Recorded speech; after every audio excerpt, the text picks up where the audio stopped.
ہم کسے کامیابی سمجھتے ہیں؟ جو زیادہ دولت مند ہے زیادہ کامیاب ہے، جس کی جائیداد زیادہ ہے زیادہ کامیاب ہے، جس کی تجارت بہت پھیلی ہوئی ہے زیادہ کامیاب ہے، جس کے پاس عہدہ بہت بڑا ہے زیادہ کامیاب ہے۔ یہی ہمارے کامیابی کی تصورات ہیں۔ ان تمام تصورات کی نفی ہے۔ کامیابی ان چیزوں سے متعلق ہے ہی نہیں۔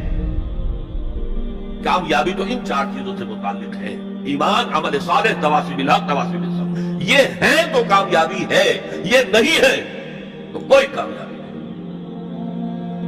آپ کو سلطنت عرضی مل جائے کوئی کامیابی نہیں، دنیا بھر کی نعمتیں مل جائے کوئی کامیابی نہیں، جب تک کہ یہ چار چیزیں موجود نہ ہوں: ایمان اور عمل صالح اور تواصی بالحق اور تواصی بالصبر۔ اور اگر یہ چار چیزیں حاصل ہوں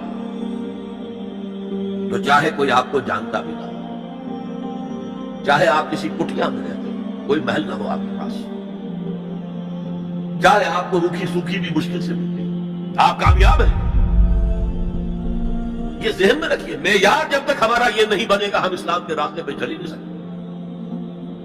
اس لیے کہ انسان جو بھاگ دوڑ کرتا ہے، جو سعی کرتا ہے، دن رات محنت کرتا ہے، راتوں کو سوچتا ہے، پلاننگ کرتا ہے، وہ کامیابی کے حصول کے لیے۔ اگر کامیابی کے یہ تصورات ہیں تو انہی کے لیے بھاگ دوڑ کرے، دنیا میں گم ہو جائے گا۔ جیسے اقبال نے کہا کہ کافر کی یہ پہچان کہ آفاق میں گم ہے، اور مومن کی یہ پہچان کہ گم اس میں ہے آفاق۔ یہ معیار ہے در حقیقت، جیسے کہ حضور نے فرمایا صلی اللہ علیہ وسلم کہ بہت سے لوگ ایسے بھی ہوتے ہیں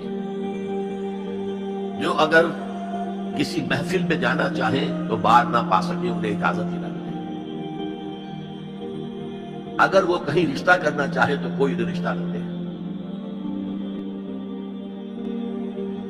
لیکن اللہ کی نگاہ میں ان کا وہ مقام ہوتا ہے کہ اگر وہ بھولنے سے کسی بات پر قسم کھا لے تب بھی اللہ ان کی قسم کی لاج کرتا۔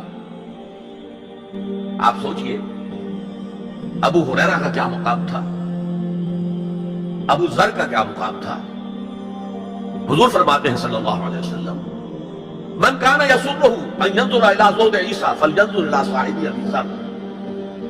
جس شخص کو اس سے خوشی حاصل ہوتی ہو کہ حضرت عیسیٰ کا زہد اپنی آنکھوں سے دیکھے تو میرے اس ساتھی، میرے اس دوست ابو ذر کو دیکھے۔ یہ لوگ ہیں کامیاب ترین۔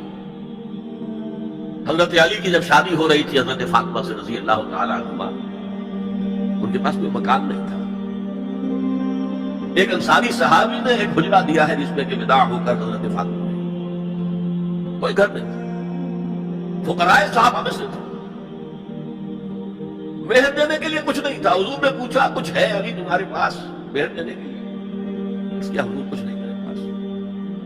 فرمایا تمہارے پاس وہ زرہ ہوتی تھی؟ عرض کیا جی زرہ تو ہے، لیکن ظاہر بات ہے زرہ تو ہتھیار ہے، جنگ کے لیے ہے، جہاد فی سبیل اللہ کے لیے۔ آپ نے فرمایا جاؤ اسے بیچو یا گروی رکھو، اسے لے کر آؤ، مہر تو دینا ہے۔ کیا اس مفلسی کی وجہ سے وہ حضرت علی ناکام انسان تھے؟ لیکن واقعہ یہ ہے کہ کامیابی کے اور ناکامی کے اس معیار پر ہمارا دل ٹھکا۔ دل ٹھک جائے تو کیا کہنے، زندگی میں انقلاب آ جائے۔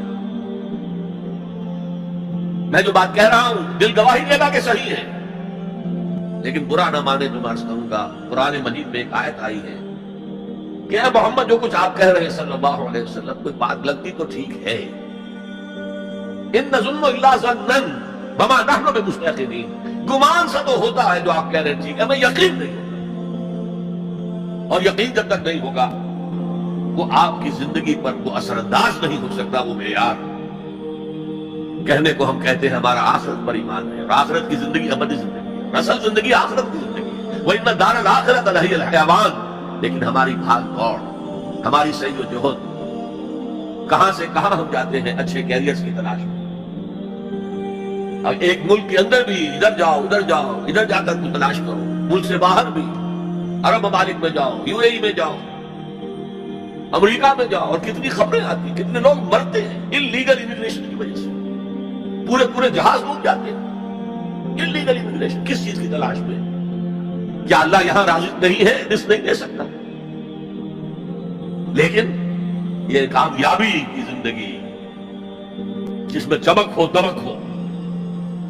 اقبال کہتے ہیں کہ خرد کو خیرہ کرتی ہے، عقل کو خیرہ کرتی ہے چمک تہذیب حاضر کی. یہ صناعی مگر جھوٹے نگوں کی ریزہ کاری ہے، یہ جھوٹے نگوں کی ریزہ کاری ہے، کوئی اس کی حقیقت نہیں. تو پہلی بات زمانے کی قسم ہے، تمام انسان خسارے میں ہے، یقیناً ہے، یقیناً ہے، سوائے ان کے جو 4 شرطیں پوری کریں. الا الذین آمنوا وعملوا الصالحات وتواصوا بالحق وتواصوا بالصبر. اب دوسری بات نوٹ کیجئے، یہ نجات کے منیمم تقاضے ہیں، کم سے کم تقاضا ہے، لازمی تقاضا ہے، اس کے بغیر وہ فوری نجات ممکن نہیں. اب تیسری چیز، اور یہ ہمارے تصورات کی بڑی نفی کر دینے والی ہے، یہ چاروں شرطیں لازم ہیں. ہم سمجھ بیٹھے صرف ایمان سے نجات ہو جائے گی، اس سے بھی آگے ایمان ہو نہ ہو ہم مسلمان ہیں، محمد کے امتی ہیں صلی اللہ علیہ وسلم، نجات تو ہو ہی جانی ہے. یہی تصورات ہے کہ جنہوں نے ہمیں بے عمل کر دیا. جب بغیر کسی سعی کے، بغیر کسی محنت کے، بغیر کسی بھاگ دوڑ کے، بغیر کسی قربانی کے نجات حاصل ہو جائے تو کس کا دماغ خراب ہوا ہے کہ وہ محنتیں کرے، مشقتیں کرے، قربانیاں دے، اپنا خون دے، اپنا مال دے. لہذا یہ چاروں چیزیں لازم ہیں. یہ اللہ کا کلام ہے، یہ شاعری نہیں ہے. شاعری میں مبالغہ بھی ہو جاتا ہے. اللہ کا کلام ایک ایک حرف